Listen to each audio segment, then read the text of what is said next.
الله نحمده ونستعينه ونستغفره ونعوذ بالله من شرور أنفسنا ومن سيئات أعمالنا من يهده الله فلا مضل له ومن يضلل فلا هادي له وأشهد أن لا إله إلا الله وحده لا شريك له وأشهد أن محمدا عبده ورسوله يا أيها الذين آمنوا اتقوا الله حق تقاته ولا تموتن إلا وأنتم مسلمون يا أيها الناس اتقوا ربكم الذي خلقكم من نفس واحدة وخلق منها زوجها وبث منهما رجالا كثيرا ونساء واتقوا الله الذي تساءلون به والأرحام إن الله كان عليكم رقيبا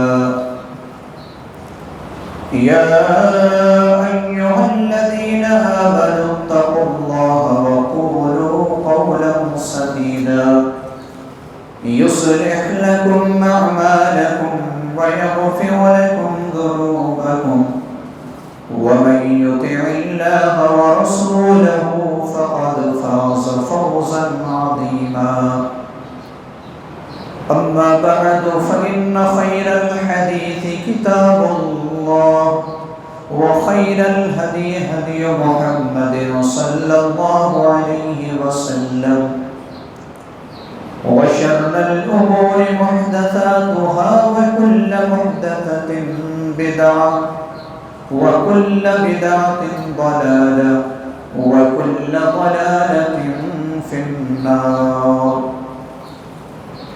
أعوذ بالله من الشيطان الرجيم بسم الله الرحمن الرحيم قل هل يستوي الذين يعلمون والذين لا يعلمون إنما يتذكر أولو الألباب وقال النبي صلى الله عليه وسلم إن العلماء ورثة الأنبياء رواه أبو داود رب اشرح لي صدري ويسر لي أمري واحلل عقدة من لساني يفقه قولي اللهم رب زدني علما آمين. معزز حاضرین جمع، بزرگوں، عزیز ساتھیوں، پیارے بچوں اور پردہ نشین خواتین اسلام اور بہنوں، میں نے ابھی آپ حضرات کی خدمت میں قرآن مقدس سورہ زمر کی آیت نمبر 9 کی تلاوت کی ہے اور سنن ابو داؤد کی حدیث کا ٹکڑا آپ کے سامنے پڑھا ہوں۔ اس مناسبت سے آج کے جمعہ خطبہ کا عنوان ہوگا علماء دین کی شان و مقام۔ علماء دین کی شان و مقام، اور اس عنوان کو بیان کرنے کا مقصد یہ ہے کہ جب نبی صلی اللہ علیہ وسلم کی شان میں گستاخی کی جاتی ہے، آپ کی توہین کرنے کی ناکام کوشش کی جاتی ہے اور آپ صلی اللہ علیہ وسلم کے خلاف باتیں کہی جاتی ہے، تو جس اسلام نے علماء اسلام کو یا علماء دین کو اتنا مقام اور مرتبہ دیا ہے، جو صرف دنیا میں پرچار کرنے اور دعوت و تبلیغ کرنے کے لیے مصروف ہیں، تو آپ اندازہ لگا سکتے ہیں کہ اس نبی کا مقام کیا ہوگا، اس نبی کی شان کیا ہوگی جس پر یہ شریعت نازل ہوئی۔ صرف ایک جھلک میں آپ کو کتاب و سنت کی روشنی سے بتانا چاہوں گا، آپ اندازہ خود کر لینا کہ اگر علماء اسلام کا یہ مقام اور یہ شان ہے تو نبی صلی اللہ علیہ وسلم کا کیا مقام ہوگا۔ ہمیں اور آپ کو علم ہے کہ جب اللہ تبارک و تعالیٰ نے سیدنا آدم علیہ السلام کو اس روئے زمین میں بھیجا تو 10 صدی تک 1000 سال تک صرف توحید تھی، لوگ شرک کو نہیں جانتے تھے۔ لیکن جب 1000 سال گزر گیا اور اللہ رب العالمین کے بڑے پیارے اور چہیتے لوگ موجود تھے، بالخصوص قرآن مقدس میں 5 لوگوں کا نام آیا ہے۔ سورہ نوح کے اندر آپ پڑھیں گے تو ان کا ذکر ہے، عد، سوا، یغوث، یعوق اور نصر۔ یہ بڑے اللہ تبارک و تعالیٰ کے چہیتے اور پیارے بندے تھے۔ جب ان کا انتقال ہو گیا تو انتقال کے بعد شیطان ابلیس یا ابلیس لعین نے بڑی باریکی چال چلی اور ان کی نسلوں سے آ کر انہوں نے کہا کہ دیکھو یہ 5 افراد جو اللہ کے بہت ہی مقرب تھے، اللہ کے پیارے اور چہیتے تھے، لہذا تم ان کا مجسمہ بناؤ، تصویریں بناؤ، دکان اور مکان اور چوراہوں پر لگا دو، تاکہ جب تمہارا ذہن و دماغ برائی کی طرف جائے ان مجسمے کو دیکھ کر کے تم اس برائی سے رک جاؤ گے۔ تمہارا قدم اگر برائی کی طرف اٹھے، ان کی تصویر کو دیکھ کر کے تم برائی نہیں کرو گے۔ اس طریقے سے باریکی چال چلی اور اس ابلیس کے مکر و فریب میں آ کر انہوں نے ان کا مجسمہ نصب کر دیا، تصویریں بنا ڈالی چوراہوں پر، سڑکوں پر، اور اسی طریقے سے بازاروں پر، دکان اور مکان میں ان لوگوں نے ان کی تصویریں بنا دی۔ اب بنانے والے جب گزر گئے، ان کے بعد کی نسلیں جب آئی، پھر ابلیس نے ان کو اور ایک مکر و فریب میں مبتلا کیا کہ یہ بڑے اچھے انسان تھے، اللہ کے پیارے تھے، یہ تم ان سے اگر کچھ فریاد کرو گے تو یہ تمہاری باتوں کو رب تک پہنچا دیں گے، اور اس طریقے سے شرک کی بنیاد رکھی گئی اور شرک کا آغاز ہوا۔ اللہ تبارک و تعالیٰ نے سیدنا نوح علیہ السلام کو اس شرک کی مذمت اور اس کو ختم کرنے کے لیے بھیجا، اور سیدنا نوح علیہ السلام 1-2 دن نہیں، 1-2 سال نہیں، بلکہ 50 کم 1000 سال، 950 سال تک انہوں نے کلمہ توحید کی دعوت دی، توحید کو سمجھایا۔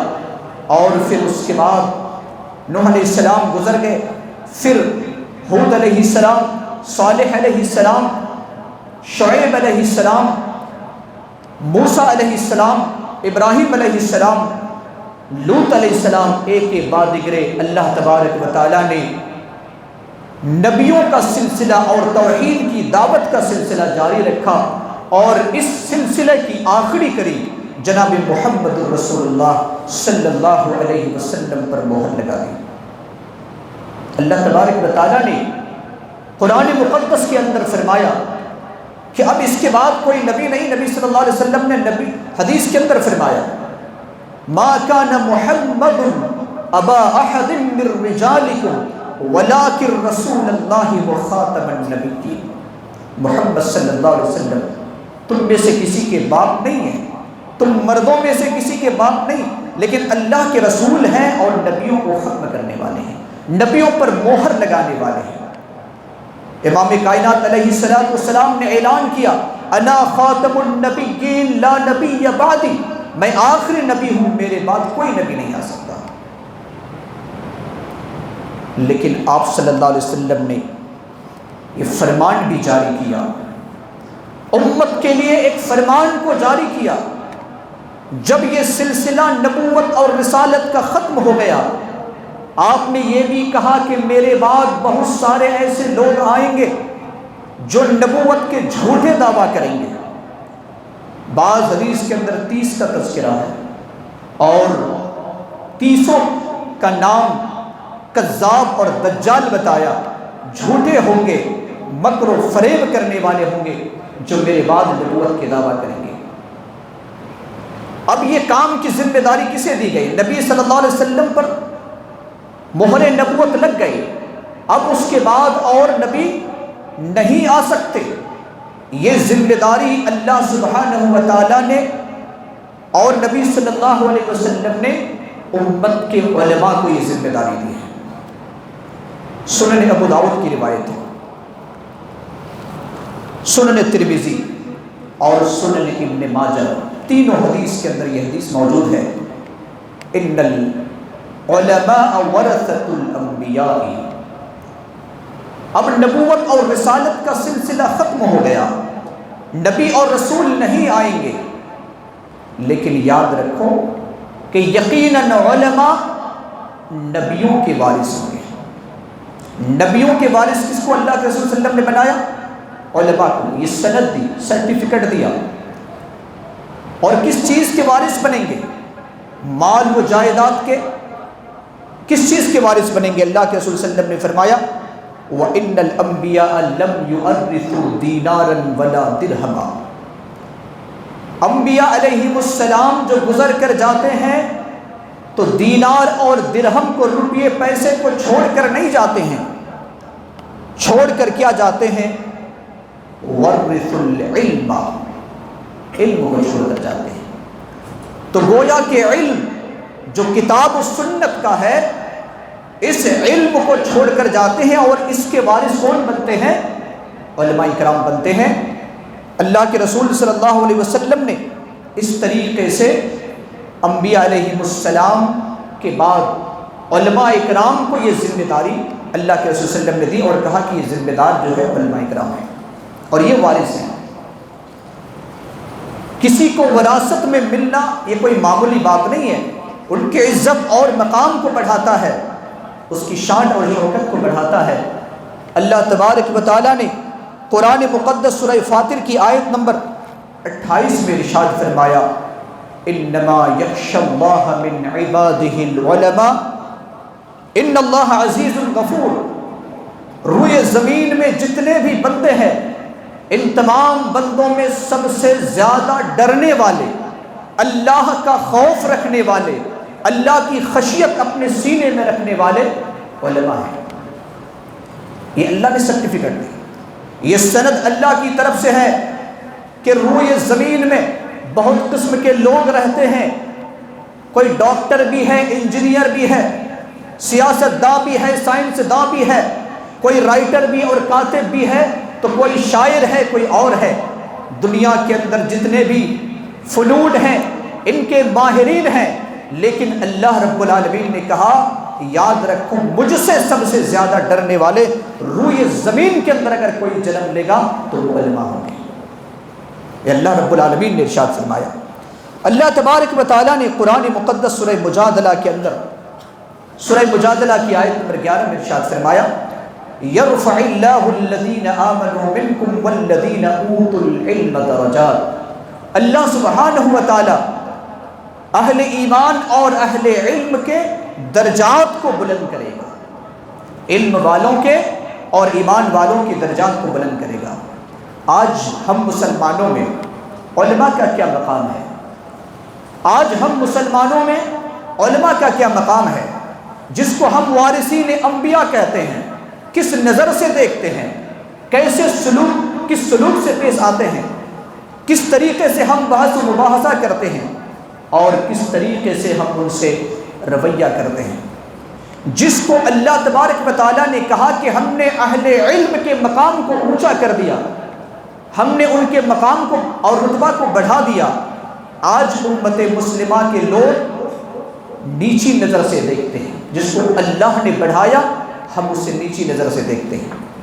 اور جب امت کے اندر یہ حالت آ جائے گی تو یقیناً امت کے لوگ ترقی کی راہ پر نہیں چلیں گے، بلکہ یقیناً وہ تنزلی کی طرف چلیں گے، جو آج ہمارے حالات ہیں۔ پوری دنیا میں ہم مارے جاتے ہیں، کاٹے جاتے ہیں، ہمارے نوجوان، ہمارے بزرگوں کی کوئی حفاظت کا کوئی ذمہ دار نہیں، ہماری ماں اور بہنوں کی آبرو اور عزت کی حفاظت کا کوئی ذمہ دار نہیں، ہمارے جائیداد، ہمارے گھروں کو منہدم کر دیا جاتا ہے۔ بہت سارے اسباب ہیں، ان میں سے ایک سبب یہ بھی ہے کہ ہم نے علماء کو جو مقام دینا چاہیے تھا، جس کو شریعت نے دیا ہے، ہم نے اسے چھین لیا ہے۔ جب ہم وارثین انبیاء کے ساتھ ایسا سلوک کریں گے تو یقیناً اللہ تبارک و تعالی ہمیں ترقی نہیں دے گا۔ اللہ تبارک و تعالیٰ نے ایک سوال پوچھا، بلکہ اللہ رب العالمین نے نبی صلی اللہ علیہ وسلم کی زبانی کہلوایا۔ سورہ زمر کی آیت نمبر 9، قُلْ هَلْ يَسْتَوِي الَّذِينَ يَعْلَمُونَ وَالَّذِينَ لَا يَعْلَمُونَ إِنَّمَا يَتَذَكَّرُ أُولُو الْأَلْبَابِ۔ اے نبی صلی اللہ علیہ وسلم، آپ اپنی زبان سے اعلان کر دیں کہ جاننے والے اور نہ جاننے والے یہ دونوں برابر ہو سکتے ہیں؟ برابر نہیں ہو سکتے۔ نصیحت تو عقل مند لوگ حاصل کرتے ہیں۔ اللہ تبارک و تعالیٰ نے یہ ہمیں اور آپ کو حکم کیا ہے۔ چند احادیث کا اگر آپ مطالعہ کریں تو سنن ابو داؤد 3641 نمبر کی حدیث، اللہ کے رسول صلی اللہ علیہ وسلم نے اہل علم کے مقام کو بتاتے ہوئے کیا فرمایا؟ فضل العالم علی العابد کفضل القمر لیلۃ البدر علی سائر الکواکب۔ ایک عالم کی فضیلت عابد پر، یہ اللہ کے رسول صلی اللہ علیہ وسلم نے عام مسلمان کی بات نہیں کہی، علی العابد، عبادت گزار بندہ پر، شرابی پر نہیں، کبابی پر نہیں، بے نمازی پر نہیں، سود خور پر نہیں۔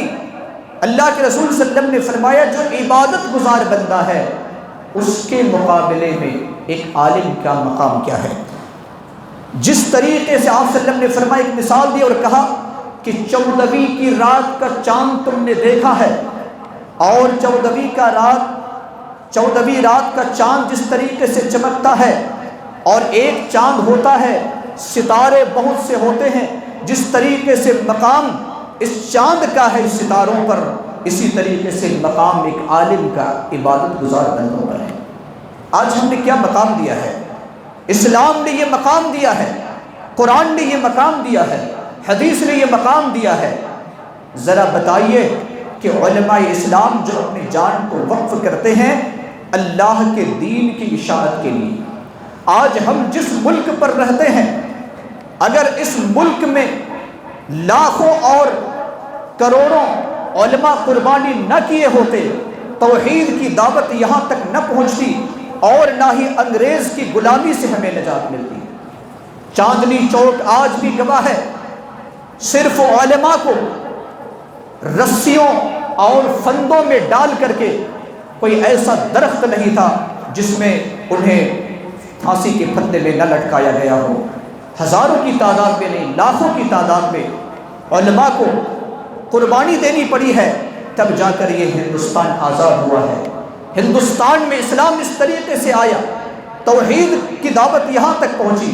اگر علماء دین اگر اس طریقے سے محنت نہ کیے ہوتے تو پھر ہم یقیناً ہم توحید سے مالا مال نہ ہوتے۔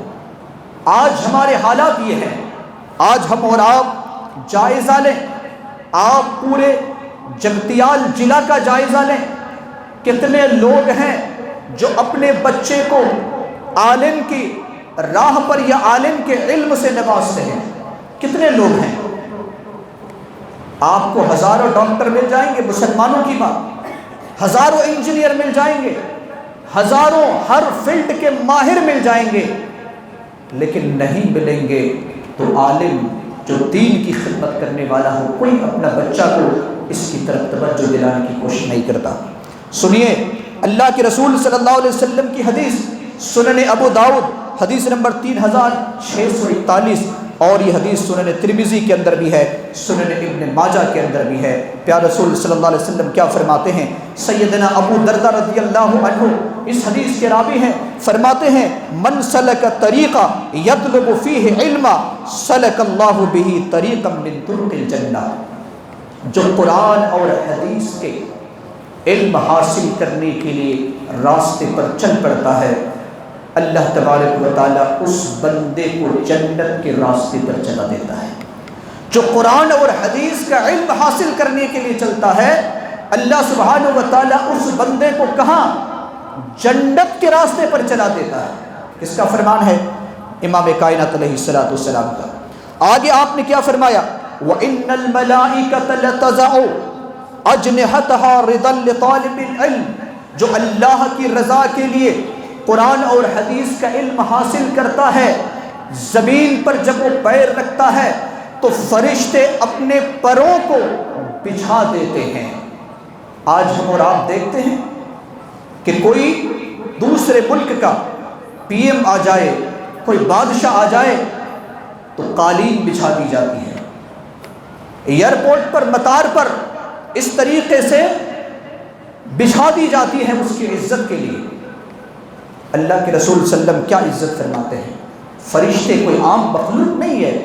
اللہ کے رسول صلی اللہ علیہ وسلم نے فرمایا کہ جب انسان کتاب و سنت کی تعلیم حاصل کرنے کے لیے نکلتا ہے، اگرچہ اس کا پیر زمین پر پڑتا ہے، مٹی اور دھول پر پڑتا ہے، پتھر اور کانٹوں پر پڑتا ہے، لیکن دراصل اس کو سمجھ میں نہیں آتا کہ اس کا پیر فرشتے اپنے پروں کو بچھا دیتا ہے اور یہ اس کے پروں پر رکھ کر اپنے پیر میں چلتے ہیں۔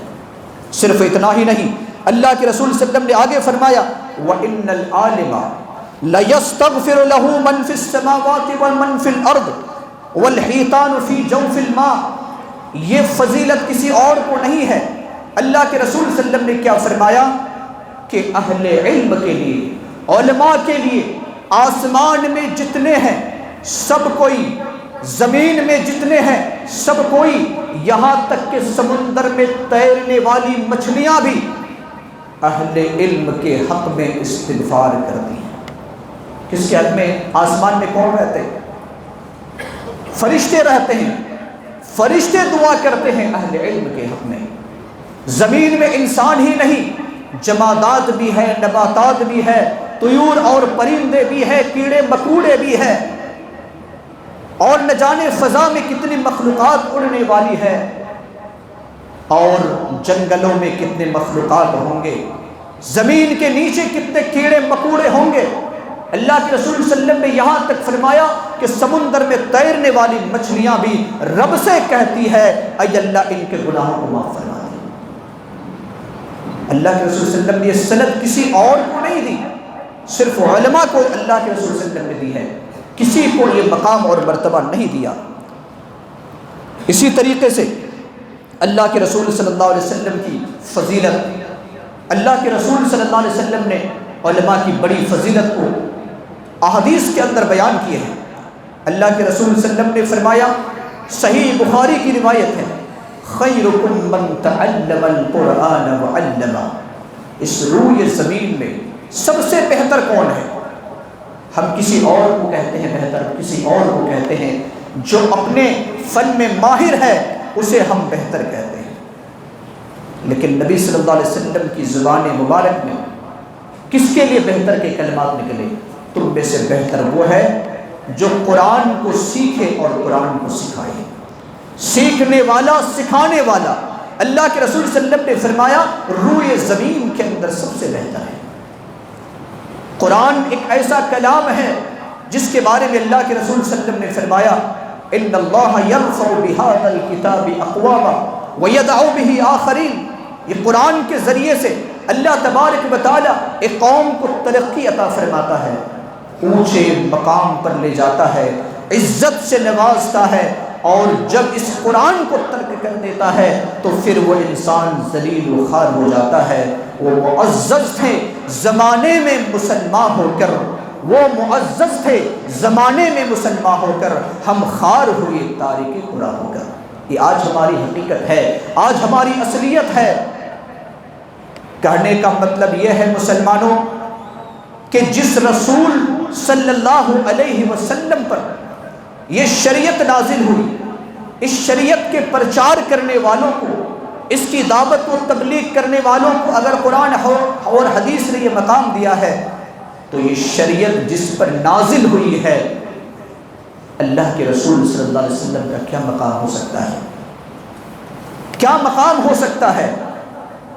اور آج چونکہ ہم نے اسلام کو، اس اسلام کو عوام کے سامنے پیش نہیں کیا ہے جو محمد الرسول اللہ کا اسلام ہے، ہم نے اسلام کو پیش کیا ہے جو میڈ ان انڈیا اسلام ہے، جو ہندوستان میں اسلام بنا ہے، اس اسلام کو ہم نے پیش کیا ہے۔ اگر ہم نے اسلام کو صحیح طریقے سے پیش کیا ہوتا، آج ہم میں سے اکثر لوگوں کا حال یہ ہے کہ توحید کے معاملہ میں آج مسلمان جو لا الہ الا اللہ اور محمد الرسول اللہ کا کلمہ پڑھنے والا ہے وہ بھی اس کے مفہوم کو نہیں سمجھتا، اور یہی وجہ ہے کہ جو اللہ کے سامنے سر جھکانا چاہیے تھا اللہ کے بجائے کسی اور کے سامنے بھی سر جھکاتا ہے۔ محمد الرسول اللہ صلی اللہ علیہ وسلم کے فرمان کو ماننا چاہیے تھا، ان کے مد مقابل میں کسی اور کے فرمان کو بھی قابل عمل سمجھا جاتا۔ آج یہ اسلام ہمارا ہے۔ اسی طریقے سے جو اخلاق اسلام نے ہمیں دیا تھا ہم نے وہ اخلاق پیش کیا ہی نہیں۔ جو تعلیم اسلام نے ہمیں نوازا تھا کہ ایک مسلمان جب گزرے کسی بستی سے، یا کوئی انسان جب کسی بستی سے، مسلمان بستی سے گزرے تو وہاں کے لوگوں کے اخلاق کو دیکھ کر کے دوسرے متاثر ہو جائے کہ یہ ہے اسلام، یہ ہے محمد الرسول اللہ صلی اللہ علیہ وسلم کے اسلام کے ماننے والا۔ اگر اس طریقے سے مسلمان رہے تو سارے دنیا کے لوگ اسلام قبول کریں۔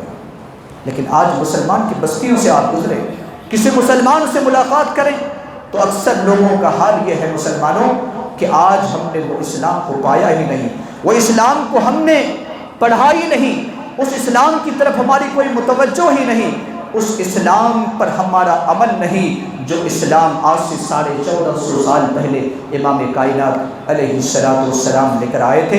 اور اس کا بنیادی سبب یہ ہے کہ ہم نے علم سے دوری اختیاری کر لی ہے۔ ہم نے صرف علم سے دوری اختیار نہیں کی بلکہ اہل علم سے بھی دوری اختیاری کر لی ہے۔ اور یہودیوں کی بہت بڑی سازش، یہودیوں کو ہم گالی دیتے ہیں کہ اسرائیل پر کیوں حملہ کرتے ہیں۔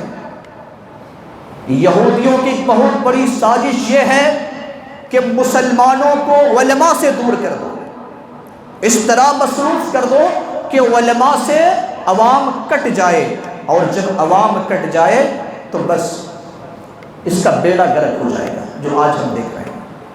ان کی ایک کوشش یہ ہے کہ جمعہ کے وقت اتنے مصروف کر دو کہ پورے خطبہ نہ سن پائے۔ یہ یہودیوں کی سازش ہے جس سازش میں ہم پھنس رہے ہیں۔ کتنے لوگ ہیں جو جمعہ کا خطبہ جب شروع ہوتا ہے تو ہم حاضر ہوتے ہیں۔ اسلام نے کتنی پابندی کی ہے، اسلام نے کتنی پابندی کی ہے۔ کہا کہ جو پہلا آئے گا اتنا اجر ملے گا، جو دوسرا آئے گا اتنا اجر ملے گا، تیسرا آئے گا اتنا اجر ملے گا۔ اللہ کے رسول صلی اللہ علیہ وسلم نے یہاں تک فرمایا کہ جب خطیب خطبہ دینے والے ممبر پر بیٹھ جائے فرشتے ان کا نام کو درج نہیں کرتے۔ کتنے مسلمان ہیں جو اپنے نام کو درج نہیں کرائیں، آپ خود سمجھ لیں۔ یہ یہودیوں کی بہت بڑی سازش، ہمیں اس طریقے سے مصروف کر دیا گیا۔ ہم یہودیوں کو گالی دیتے ہیں کہ وہ فلسطینیوں پر کیوں حملہ کر رہے ہیں۔ ہمارے ایمان پر جو حملہ کر چکا ہے ہم اس کا دفاع نہیں کر سکتے۔ جب ہمارے ایمان کا ہم خود دفاع نہیں کر سکتے تو فلسطین کو ہم کیا دفاع کریں گے؟ سعودی کو ہم کیوں گالی دیں گے؟ دوسرے ملک کو کیوں گالی دیں گے؟ خود پہلے ہم سدھریں، پھر ہم اگر سدھریں گے تو دوسرے کو سدھار سکتے ہیں۔ اللہ تبارک و تعالیٰ سے دعا ہے کہ اللہ تبارک و تعالیٰ ہم تمام لوگوں کو اسلام اور اسلام کے جاننے والے کے شان اور مقام کو سمجھ کر ان کی عزت اور آبرو کرنے کی توفیق عطا فرمائے، اور اللہ تبارک و تعالیٰ کتاب و سنت کے علم سے جڑنے کی توفیق عطا فرمائے۔ الہ العالمین ہمارے خطاؤں کو، سیئات کو اے اللہ تو درگزر فرما دے۔ رب کریم ہمارے نیکیوں کو تو قبول فرما لے۔ جو ہم میں سے بیمار ہے اے اللہ تو انہیں شفاء کاملہ اور صحت عاجلہ نصیب عطا فرما۔ جو جس پریشان حال میں مبتلا ہے اے اللہ تو ان کی پریشانی کو دور فرما دے۔ جو مرحومین اور مرحومات ہیں اے اللہ ان کی قبر کو نور سے منور فرما دے، انہیں جنت الفردوس میں اعلیٰ مقام نصیب عطا فرما۔ اے اللہ ہمارے چھوٹے اور بڑے گناہوں کو معاف فرما دے، ہماری چھوٹی اور بڑی نیکیوں کو قبول فرما دے۔ اے اللہ ہمیں صحت و تندرستی اور ایمان والی زندگی عطا فرما۔ الہ العالمین عالم اسلام کے مال آبرو عزت اور ہر چیز کی تو حفاظت فرما لے۔ الہ العالمین ہم میں سے جو اے اللہ دین سے دور ہے تو اسے دین کے قریب کر دے، جو توحید سے دور ہے توحید کے قریب کر دے، جو سنت سے دور ہے اے اللہ تو انہیں سنت کے قریب فرما دے۔ الہ العالمین ہمارے نسلوں کو، ہماری اولاد کو اے اللہ دنیا میں ہماری آنکھوں کی ٹھنڈک بنا، آخرت میں اے اللہ جنت میں جانے کا ذریعہ بنا۔ اے اللہ ہماری اولاد اور ہماری بیویوں کو دنیا میں آنکھوں کی ٹھنڈک اور آخرت میں جنت میں جانے کا ذریعہ بنا۔ اے اللہ جب تک زندہ رکھ ایمان اور اسلام پر، جب اپنے پاس بلا ایمان اور اسلام پر بلا۔ آمین۔ بارک اللہ لنا ولکم فی القرآن العظیم۔